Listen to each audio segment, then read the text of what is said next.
علی کا رشتہ دار اس کو ہم اپنے رشتہ داروں کا معاملہ اپنے ہاتھ سے کریں گے تاکہ دنیا دیکھ لے ہمارا رشتہ صرف اور صرف اسلام کے ساتھ ہے۔ ایک صحابی اللہ کے نبی صلی اللہ علیہ وسلم سے کہتے ہیں اللہ کے رسول اس میدان کارزار میں اگر آدمی شہید ہو جائے تو؟ اللہ کے نبی صلی اللہ علیہ وسلم نے کہا جنت۔ کہا میرے لیے؟ کہا جنت۔ ہاتھ میں کھجور ہے، پھینک دی۔ کہا کھجور کھانے میں اتنا وقت لگے گا جنت کے حصول کا؟ گئے میدان جنگ میں لڑتے ہوئے شہید ہو گئے حضرت افرا کے دو بیٹے معاذ اور معوذ۔ افرا کا نصیب کہتے ہیں اللہ کے نبی صلی اللہ علیہ وسلم سے آ کر کے کہ اللہ کے رسول اللہ اپنے بندے کی کس بات پر خوش ہوتا ہے؟ کہا اللہ اپنے بندے کی دشمن کے اندر ڈبو دے میں اپنے آپ کو، بندے کی اس بات پر رب العالمین خوش ہوتا ہے۔ اللہ کے نبی نے ارشاد فرمایا کیا ہوا میدان بدر میں 70 مشرکین مکہ قتل ہوئے، 70 گرفتار۔ کیسی کیسی مدد آئی اللہ کی؟ اللہ نے مشرکین مکہ کے دل میں خوف ڈال دیا اور صحابہ کے اندر ایسی جرأت اور ایسی شجاعت کسی کو خاطر میں نہیں لاتے تھے۔ ایک روایت یہ بھی ہے کہ صحابہ کو بہت کم تعداد دکھتی تھی اور مشرکین مکہ کو زیادہ۔ ایک روایت یہ بھی ہے کہ ایک مرحلے پر مشرکین مکہ کو کم دکھی۔ ابو جہل کا یہ جملہ ہے قتل مت کرنا، صرف گرفتار کرنا۔ ابو جہل کہتا ہے رسیوں سے باندھنا تاکہ جنگ نہ ٹلے۔ صحابہ کرام کے دل میں اطمینان اتنا، تلوار چھوٹ رہی ہے میدان جنگ میں، واقعات ہیں اور ان کے دلوں میں خوف۔ دیکھیے بڑی عجیب بات ہے، مقابلہ جب زندگی میں ہوتا ہے تو ہار جیت لگی ہوئی ہے، کبھی جیتتا ہے آدمی کبھی ہارتا ہے، لیکن اگر آدمی حوصلہ ہار گیا تو جنگ نہیں جیتتا، لڑنے کی طاقت ختم ہو جاتی ہے۔ مشرکین مکہ حوصلہ ہار رہے تھے مشرکین مکہ۔ اللہ نے فرشتوں کو نازل کیا، صحابہ کرام کہتے ہیں کہ میں تلوار چلایا، میری تلوار گردن تک نہیں گئی اور مشرک کی سر کٹا۔ ایک صحابی کہتے ہیں میں چل رہا تھا، ایک مشرک کے پیچھے بھاگ رہا تھا، تڑاک کی آواز آئی، میں نے دیکھا اس کی پیشانی سے لے کر اس کی ناف تک کے سب کالا ہو گیا اور وہ گھوڑے سے گرا اور مر گیا۔ چابک تھا جو ایک فرشتے کا تھا۔ حضرت عباس رضی اللہ تعالیٰ عنہ کو گرفتار کر کے ایک انصاری صحابی اللہ کے نبی کے پاس آئے، کہا اے اللہ کے رسول میں نے گرفتار کیا۔ حضرت عباس کہتے ہیں نہ، یہ اللہ کے نبی کے چچا یہ جنگ میں زبردستی لائے گئے تھے، یہ اندر سے مسلمان تھے۔ اللہ کے نبی نے ان کے بارے میں کہا تھا ان کو کوئی نہ مارے۔ اللہ کے رسول صلی اللہ علیہ وسلم کے چچا یہ کہتے ہیں نہیں، مجھ کو جس شخص نے گرفتار کیا وہ بالکل گھوڑا چٹا چتکبرے گھوڑے پر تھا اور بنا بال والا۔ اللہ کے نبی نے صحابی سے کہا تم چپ ہو جاؤ، اللہ نے تیسرے آسمان کے فرشتے کے ذریعے تمہاری مدد فرمائی تھی۔ اللہ رب العالمین نے فرشتوں کا نزول فرمایا، اس میں ایسے ایسے واقعات ہوئے غزوہ بدر میں، یہ تو اپنے خون کے مقابل کھڑے ہو گئے، سب کچھ قربان کرنے کے بعد آخری قربانی میں بھی ان کا معاملہ یہ تھا، آخری قربانی جب دی غزوہ احد کا واقعہ ہے۔ سعد بن وقاص رضی اللہ تعالیٰ عنہ کے بھائی عمیر بن ابی وقاص حضرت اللہ کے نبی صلی اللہ علیہ وسلم کے جو دندان مبارک شہید ہوئے دانت غزوہ احد میں، میں صرف ضمناً بتا رہا ہوں ان کا رشتہ اسلام سے کیسا تھا، یہ کیسے تھے صحابہ کرام کے بارے میں آج لوگ لب کشائی کرتے ہیں، زبانیں کھولتے ہیں صحابہ کے بارے میں۔ اللہ کے نبی نے کہا احد پہاڑ کے برابر بھی سونا خرچ کر دو، کہاں سے وہ جذبہ لاؤ گے جو ان کے پاس تھا؟ کہاں سے قربانی کے اس انداز کو پہنچ پاؤ گے؟ کہاں؟ یہ سعد بن وقاص آپ کی حفاظت کر رہے ہیں، اور یہ کون ہے سعد بن وقاص؟ اس زمین کی پیٹھ پر کسی کے لیے یہ جملہ اللہ کے نبی نے نہیں کہا، کسی کے لیے اللہ کے نبی نے کہا تھا احد میں تجھ پر میرے ماں باپ قربان، اللہ اپنی بے شمار رحمت نازل فرما سعد بن ابی وقاص رضی اللہ تعالیٰ عنہ کا۔ یہ ان کے بھائی تھے جو حملہ کیا تھا۔ حضرت سعد بن ابی وقاص رضی اللہ تعالیٰ عنہ بہت تیزی سے تلوار لے کر دوڑے ان کے پیچھے، لیکن اس سے پہلے حاتب ابن ابی بلتہ پہنچے اور انہوں نے کام تمام کیا۔ حضرت سعد کہتے ہیں میری تمنا تھی کہ میں اپنے ہاتھ سے ماروں اس کو، نبی پر حملہ آور ہوگا، یہ تھا ان کا رشتہ۔ خیر بدر میں ایک اشارے میں صرف ایک واقعہ بتا دیا چلتے چلتے۔ میدان بدر میں حضرت عبد الرحمن ابن عوف رضی اللہ تعالیٰ عنہ کہتے ہیں کہ میں نے دیکھا دائیں بائیں کی، جیسے میدان جنگ میں اچھے لڑاکے اپنے اطراف میں ہو تو آدمی دائیں بائیں سے ہٹ کر کے ذرا سا بے پرواہی سے پھر سامنے لڑتا ہے۔ تو دو بچے تھے، انہوں نے پہلے پیر کو ہلایا اور کہا چچا ابو جہل کہاں ہے؟ اللہ کے نبی صلی اللہ علیہ وسلم نے کہا وہ دیکھو، تیر تلوار خنجر باڑ تھی، سارے مشرکین اس کے گرد تھے۔ کہا وہ جو بیچ میں دکھ رہا ہے وہ ابو جہل ہے۔ کیوں؟ کہا ہم سنتے تھے کہ اللہ کے نبی کو بہت تکلیف دیا ہے اس نے۔ میں لڑکوں کو دیکھنے لگا، معاذ اور معوذ دو بچے، یہ دونوں کسی طرح دشمنوں کو کاٹتے ہوئے ابو جہل کے قریب گئے۔ معاذ نے جب تلوار چلائی تو پیر پر لگی ابو جہل کے، اور ایسے ہی پیر اڑا کٹ کر کے پنڈلی کے لگ سے، وہ کہتے ہیں میں کوئی اور تشبیہ نہیں دے سکتا، جیسے گٹلی پر مسل ماری جائے اور کنارے کے حصے پر لگے اور سٹ سے اڑے، وہ ایسے ہی اڑی۔ حضرت اکرمہ رضی اللہ تعالیٰ عنہ جو ابو جہل کے لڑکے تھے، بعد میں ایمان لائے جو، اور بڑی زبردست قربانی ہے ان کی، بہت زبردست ہو، اسلام کا پہلا جانثار دستہ جس کو خودکشی دستہ کہتے ہیں، انہوں نے تیار کیا تھا، اور انہی کا واقعہ ہے۔ یرموک کے محاذ پر کہا تھا نکلو، کون ہے جو مجھ سے اس ہاتھ پر بیعت کرتا ہے؟ کیسی جنگ تھی یرموک جانتے ہو؟ تاریخ پڑھیے، 30,000 مسلمان، 4 لاکھ رومی، جوڑیے ایک آدمی پہ کتنے آدمی بیٹھتے ہیں؟ 10 سے زائد بیٹھتے ہیں، 3 لاکھ میں تو 10 ہو جائیں گے، 30,000 کا لشکر جرار۔ پہلے دن ایسا معاملہ ہوا، اتنی تیریں چلی کہ اس کو یوم العین کہا جاتا ہے، آنکھ کا دن، اتنی آنکھ پھٹی۔ حضرت ابو سفیان کی بھی ایک آنکھ کو متاثر ہوئی وہ جنگ۔ اسی میں حضرت اکرمہ رضی اللہ تعالیٰ عنہ نکلے اور کہا کون ہے جو مجھ سے اس ہاتھ پر بیعت کرے؟ موت، تخت یا تختہ، یا تو فتح یا اللہ کی جنت، شہادت۔ کون ہے؟ 400 لوگ نکلے، کوئی واپس نہیں آئے۔ حضرت اکرمہ رضی اللہ تعالیٰ عنہ 70 زخم، خالد بن ولید رضی اللہ تعالیٰ عنہ کے بچپن کے دوست تھے، ماڑی پر سر ہے، انہی کی وفات پر، شہادت پر حضرت خالد بن ولید رضی اللہ تعالیٰ عنہ انسانی تاریخ کا بے مثال سپہ سالار رو دیا۔ جب گھسے دشمنوں میں تو کسی نے کہا وَلَا تَهْلِكُوا رُؤُوسَكُمْ، اپنے آپ کو ہلاکت میں نہ ڈالو۔ حضرت اکرمہ رضی اللہ تعالیٰ عنہ کہتے ہیں میں جب اسلام کے خلاف نکلتا تھا، خندق میں یہ خندق عبور کر گئے تھے، فتح مکہ کے موقع پر بھی یہ حضرت خالد سے بھیڑے تھے، کہیں پیچھے نہیں رہتے تھے۔ کہا کبھی اپنی جان کی پرواہ نہیں کی، تم ہے اکرمہ کی زندگی پر اگر آج اپنی جان کی پرواہ کرے۔ آسمان کی طرف نظر اٹھائی اور کہا اللہ ہم مجھ کو اپنے لوگوں میں نہ لوٹانا، مجھ کو شہادت نصیب فرما رب العالمین، اور بہادری سے لڑتے ہوئے شہید ہو گئے۔ خیر ضمناً بات آئی تو کہہ دو، حضرت اکرمہ رضی اللہ تعالیٰ عنہ یہ جو تھے، انہوں نے تلوار چلائی، حضرت معاذ کے ہاتھ پر لگی۔ دیکھیے یہ ہے بدر، یہ ہے بدر۔ تلوار جب لگی تو وہ کہتے ہیں کہ ہاتھ تو پورا کٹ گیا لیکن چمڑی باقی تھی، تو ہاتھ لٹکا ہوا تھا۔ اب جب یہ تلوار کا نیچے کا کاوا کھینچتے تو وہ جو ہاتھ جھول رہا تھا وہ ٹکرا جاتا، کئی مرتبہ وہ ٹکرانا۔ اس کے بعد انہوں نے کیا کیا کہ وہ ہاتھ جو اللہ کے راستے میں لڑنے میں رکاوٹ ڈال رہا ہے، اس ہاتھ کو زمین پر رکھا، اور زمین پر رکھنے کے بعد اس پر پیر رکھ کر کے جھٹکے سے کھڑے ہو گئے، اس کو اپنے بدن سے الگ کر دیا۔ یہ ہے بدر، یہ ہے بدر۔ رشتے نہیں، اپنے بدن کی بھی رکاوٹ کو منظور نہیں کیا، یہ بدر ہے۔ اللہ کے نبی صلی اللہ علیہ وسلم تلوار چلائی تھی دوسرے نے، معوذ نے، گرا، وہ مرا نہیں۔ اللہ کے نبی صلی اللہ علیہ وسلم غزوہ ختم ہونے کے بعد آپ نے پوچھا کدھر ہے وہ؟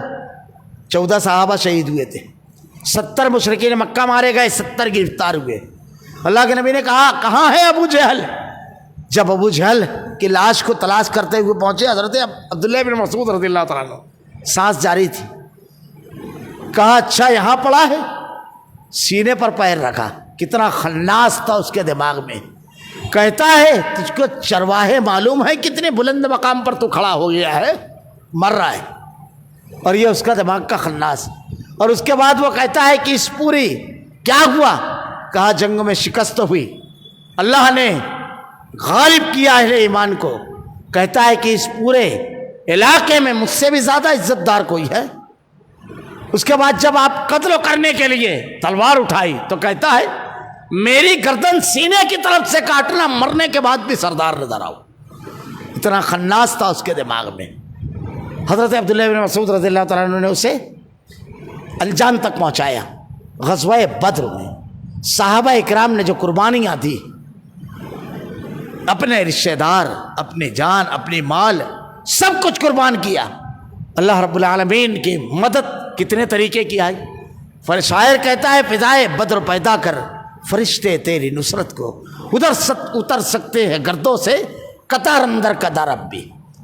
جب میدان جنگ میں معاملہ ختم ہوا، جنگ ختم ہوئی، میں بہت انتظار کر رہا ہوں، ورنہ سورہ انفال آپ پڑھیے، اللہ نے بار بار اس میں بیان کیا ہے کہ کیا کیا حالات ہوئے۔ کچھ لوگوں کے حوصلے ٹوٹے، اللہ نے حوصلہ بڑھایا۔ صحابہ اکرام کو کس طرح لڑنے کا حوصلہ اللہ کے نبی نے دیا۔ قائد کو اپنے متعلقین کو حوصلہ دینا چاہیے، متعلقین کو قائد کے ساتھ اس طرح لگنا چاہیے کہ بدر کے منظر میں دیکھیے کہ اس مشن کے لیے، اس دین کے لیے ہر چیز قربان کر دینے والے آپ کے ساتھی تھے۔ اللہ کے نبی صلی اللہ علیہ وسلم بدر کے بعد جب مشرکین مکہ کو قیدیوں کو لے کر مدینہ پہنچے، آپ کے چچا حضرت عباس یہ بھی گرفتار ہوئے، آپ کے داماد حضرت عاص یہ بھی گرفتار ہوئے۔ اللہ کے نبی صلی اللہ علیہ وسلم کی جو بیٹی ہے ان کے شوہر تھے، اور اللہ کے نبی صلی اللہ علیہ وسلم کی یہ بھی بتا دوں چلتے چلتے دو بیٹیاں زینب، رقیہ اور کلثوم، ان لوگوں کا نکاح ابو لہب کی لڑکوں سے ہوا، لیکن اللہ کے نبی نے جیسے ہی نبوت کا اعلان کیا، بدائی نہیں ہوئی، اس نے طلاق دلوا دی۔ حضرت فاطمہ رضی اللہ تعالیٰ عنہ جو تھے، ان کا نکاح ہوا کن سے؟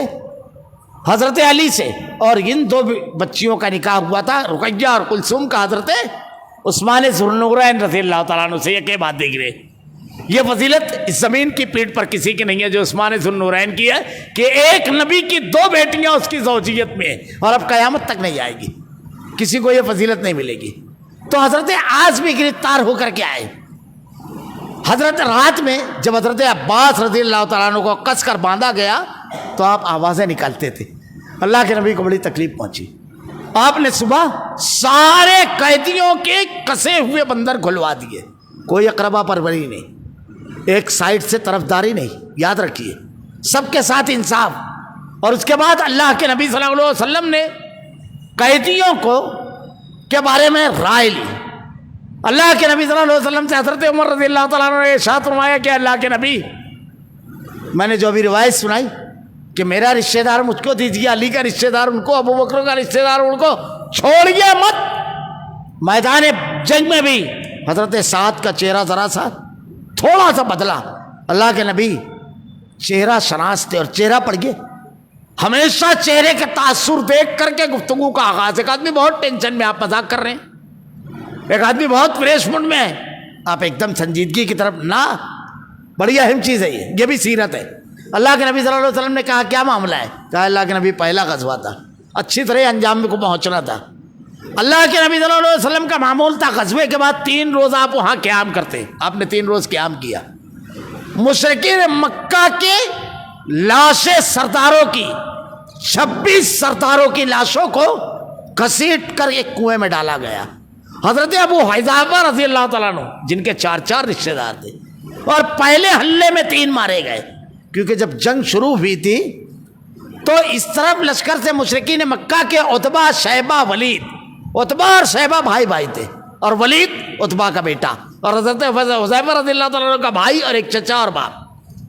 تو ادھر سے جب مدینہ کے لوگ نکلے تو کہا ان سے ہماری برابری کا چاہیے، تو اللہ کے نبی نے حکم دیا عبیدہ، علی، حمزہ تم نکلو رضی اللہ تعالیٰ عنہ۔ حضرت حمزہ کا مقابلہ عتبہ سے، حضرت علی کا مقابلہ ولید سے، اور شیبہ کا مقابلہ عبیدہ سے۔ حضرت عبیدہ رضی اللہ تعالیٰ عنہ، ان دونوں نے تو فوراً اپنے مخالفین کو مار لیا، حضرت امیر حمزہ اور حضرت علی رضی اللہ تعالیٰ عنہ نے، لیکن حضرت عبیدہ پر ایک وار شیبہ کا ہوا، اور شیبہ پر ایک وار حضرت عبیدہ کا، دونوں زخمی ہو گئے۔ یہ دونوں جب فارغ ہوئے تو ان دونوں نے شیبہ پر حملہ کیا اور اس کا کام تمام کر دیا اور عبیدہ کو اٹھا کر لے آئے.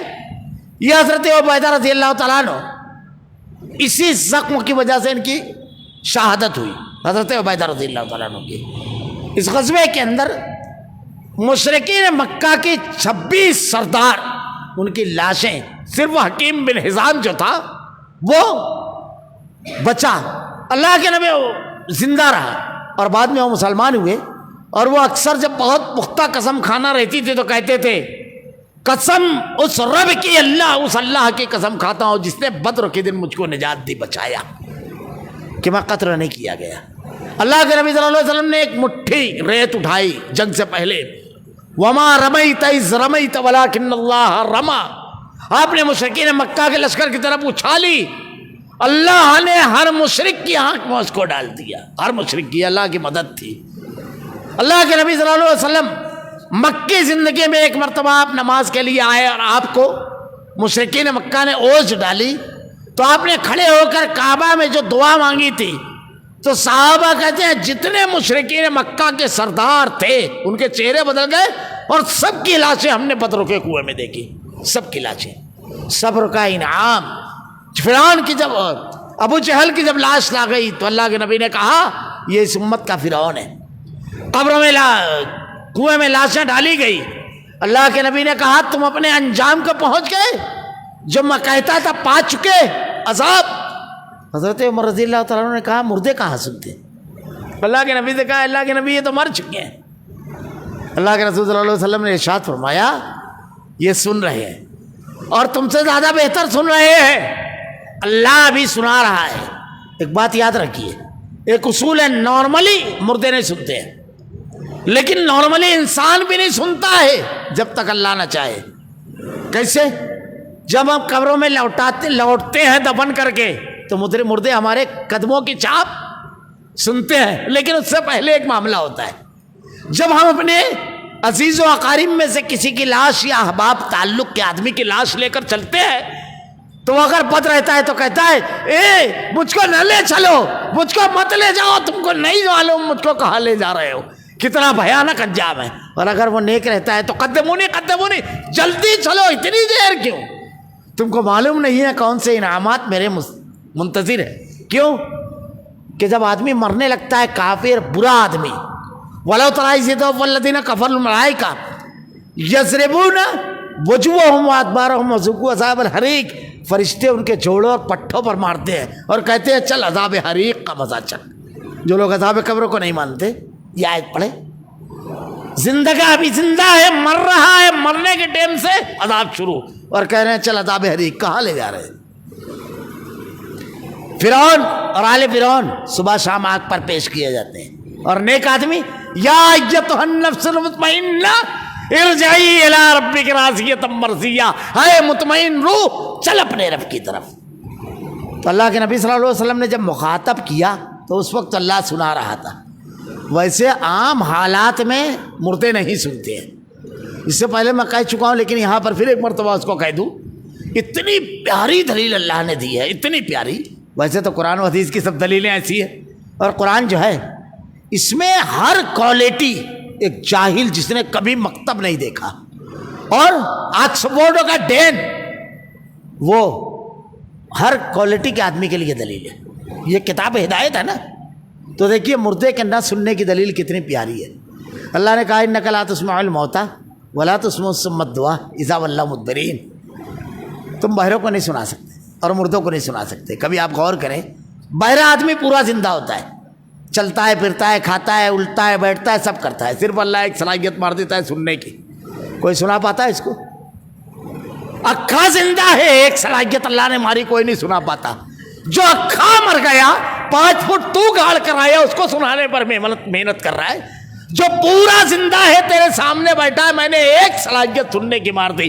انک لا تسمع الموتى ولا تسمع الصم الدعاء اذا ولوا مدبرین.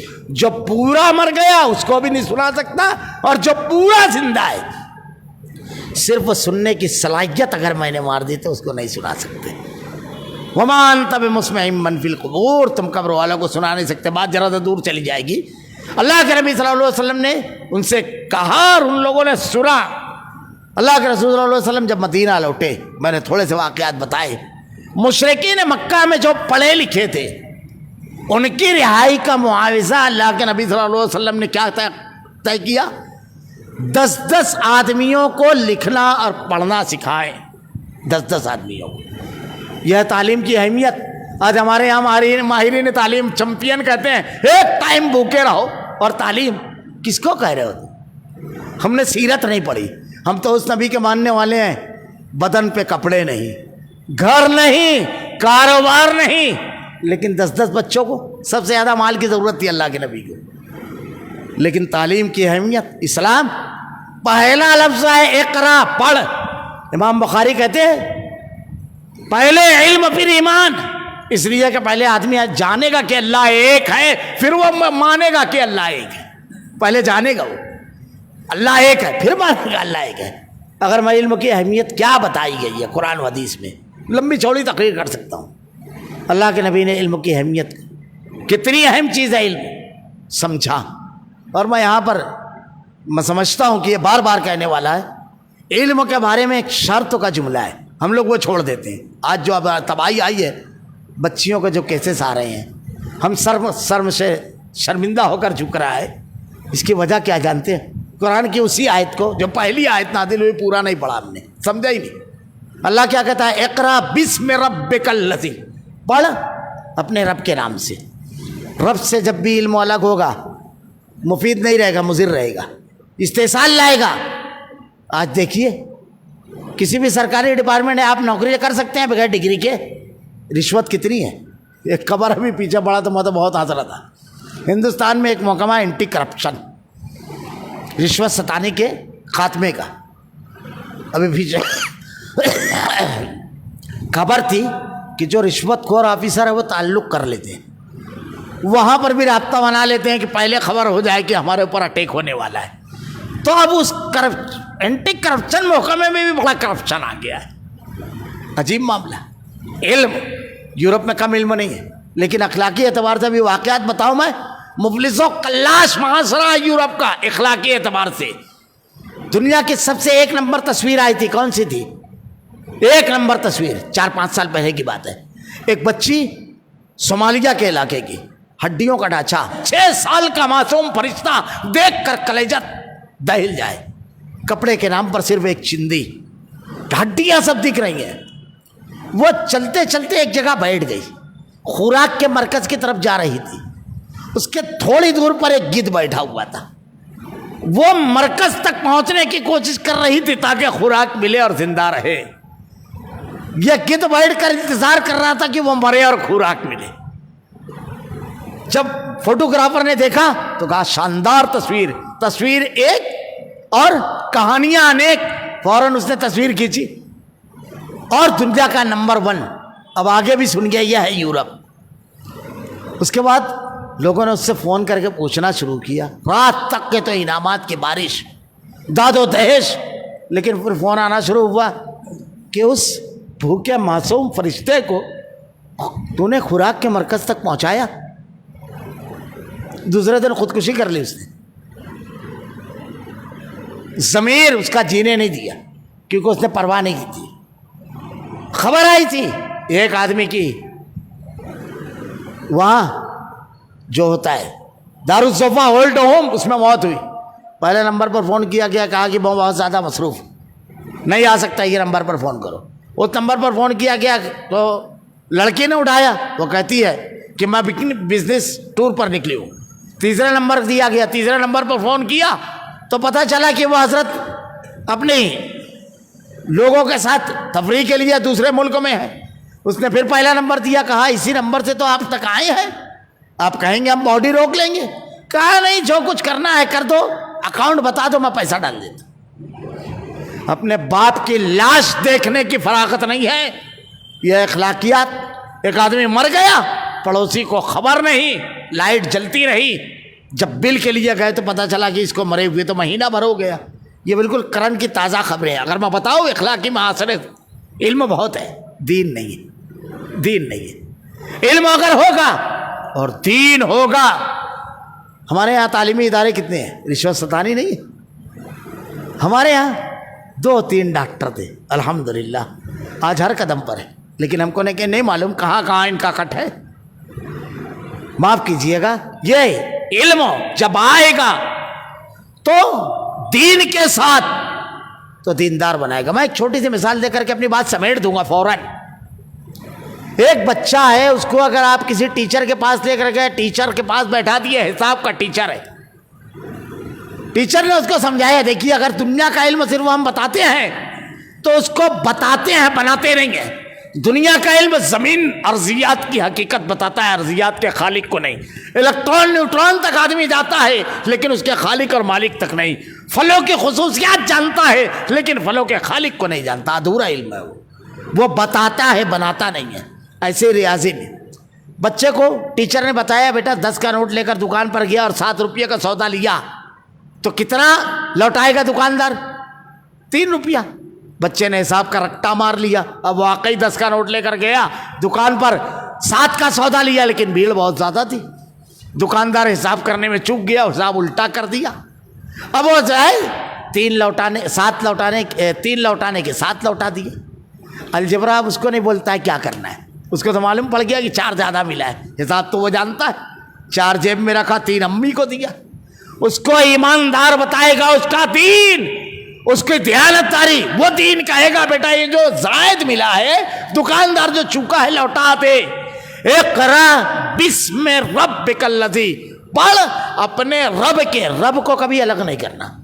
علم مفید نہیں ہے ہر جگہ، رب اگر تجارت سے رب الگ ہوگا، استحصال ہر جگہ۔ خیر جانے دیجیے، بات لمبی۔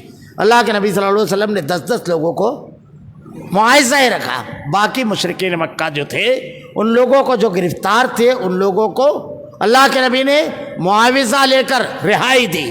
حضرت عمر رضی اللہ تعالیٰ عنہ کی رائے کی اہمیت کا اندازہ اس سے لگایا جائے کہ دوسرے روز جب اللہ کے نبی سے ملنے آئے تو حضرت ابو بکر اور عمر رضی اللہ تعالیٰ عنہ، حضرت ابو بکر اور اللہ کے نبی رو رہے تھے۔ اللہ کے نبی صلی اللہ علیہ وسلم سے حضرت عمر رضی اللہ تعالیٰ عنہ نے دریافت کیا، قرآن نے نقشہ کھینچا ہے کہ کیا معاملہ ہے، وجہ کیا ہے؟ اگر رونے کی وجہ رہی تو میں تمہارے ساتھ روؤں گا ورنہ تسلی دوں گا۔ کہا عذاب اس درخت کے پاس تھا، اگر اللہ نے یہ فیصلہ نہیں کر دیا ہوتا کہ بدر کے قیدیوں کو فدیہ لے کر چھوڑ دیا جائے گا تو عذاب آ جاتا۔ اللہ کے نبی صلی اللہ علیہ وسلم نے سب کو فدیہ لے کر چھوڑا۔ اللہ رب العالمین نے اس غزوے سے مسلمانوں کی شوکت میں اضافہ کیا۔ اہل ایمان کتنی حد تک کے دین کے لیے قربانی دے سکتے ہیں اس کا واضح اعلان فرمایا، اور اس غزوے میں کفر کی شوکت و طاقت کو توڑ دی۔ بس آخری بات، جب اس شکست کی خبر مکہ پہنچی تو صفوان جب یہ سنا تو کہتا ہے یہ جو خبر لے کر آیا ہے یہ پاگل تو نہیں ہے، اس سے پوچھو میں کہاں ہوں۔ تو کہا صفوان کہاں ہے؟ کہا یہ حتیم میں بیٹھا ہوا ہے۔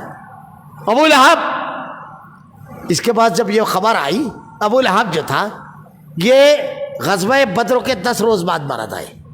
اس کو عدسہ نامی ایک گٹلی بغل میں نکلتی تھی، وہاں پر بڑی خطرناک بیماری طاعون جیسی وہ نکلی، اور جب یہ مرا بڑی بدترین بہت مرا، یہ جب مرا تو راستے پر مرا۔ اس کے اپنے بچے اور کوئی شخص اس کی لاش کے قریب نہیں آتا تھا، 2-3 روز ہو گیا۔ اس کے بعد لوگوں نے کہا تم لوگوں کو شرم نہیں آتی، اپنے باپ کی لاش ایسے پڑی ہوئی ہے؟ تو ان لوگوں نے کیا کہ کچھ غلاموں کو بلایا اور کہا بڑا کھڈا کھودو۔ کھڈا کھودے اور ہمارے یہاں جیسے کہتے ہیں بلی یا بھانس، تو اس سے ڈھکیل کر کے اس کی لاش اس گڑھے میں گرائی اور دور سے پتھر اور یہ سب پھینک کر کے اس گڑھے کو برابر کیا۔ یہ بیٹھا ہوا تھا، یہ جب پوچھا بولے بھتیجا بتاؤ ہوا کیا تھا؟ بولے بس میں اتنا کہہ سکتا ہوں کہ ہم نے اپنے سر ان کے سامنے جا کر دے دیا اور انہوں نے ہم کو جیسے چاہا مارا۔ یہ معاملہ تھا۔ یہ مکہ میں پابندی لگا دی گئی کہ کوئی شخص اپنے مرنے والے کا مرثیہ نہیں کرے گا، اور وہ جو پورا مال تھا کافرے کا وہ روک لیے کہ آئندہ جنگ میں یہی پورا مال استعمال ہو کر کے اپنے مقتولین کا بدلہ لیں گے۔ غزوہ احد اس کے بعد ہوئی۔ اللہ رب العالمین سے دعا ہے کہ رب العالمین غزوہ بدر میں جو قربانیاں صحابہ کرام نے دی، اے اللہ جن قربانیوں کی بنیاد پر اللہ رب العالمین تیری طرف سے بشارت اور خوشخبری ہے، اے اللہ تجھ سے ایسی محبت دل میں ڈال دے رب العالمین، دین کی ایسی محبت ڈال دے اللہ کہ ہم سب کچھ قربان کرنے والے بن جائیں دین کے لیے۔ اللہ ایسا عمل کرنے والا بنا دے رب العالمین۔ الہ العالمین بڑے مخدوش حالات سے امت مسلمہ گزر رہی ہے، اے اللہ ہدایت دینے والا، ان حالات میں صحیح اقدام کی توفیق دینے والا رب العالمین تو ہے، ہمیں ہدایت دے، ہمیں توفیق دے، ہم تیرے بڑے کمزور بندے ہیں، ہم میں اور گناہوں میں دوری پیدا فرما دے۔ الہ العالمین جنت میں لے جانے والے اعمال کرنے کی توفیق دے، جہنم میں لے جانے والے اعمال سے دلوں میں نفرت پیدا فرما، ہمارا خاتمہ ایمان پر فرما۔ ربنا لا تزغ قلوبنا بعد إذ هديتنا وهب لنا من لدنك رحمة إنك أنت الوهاب سبحانك اللهم وبحمدك أشهد أن لا إله إلا أنت أستغفرك وأتوب إليك۔ ہمارا بیتا ہونا تو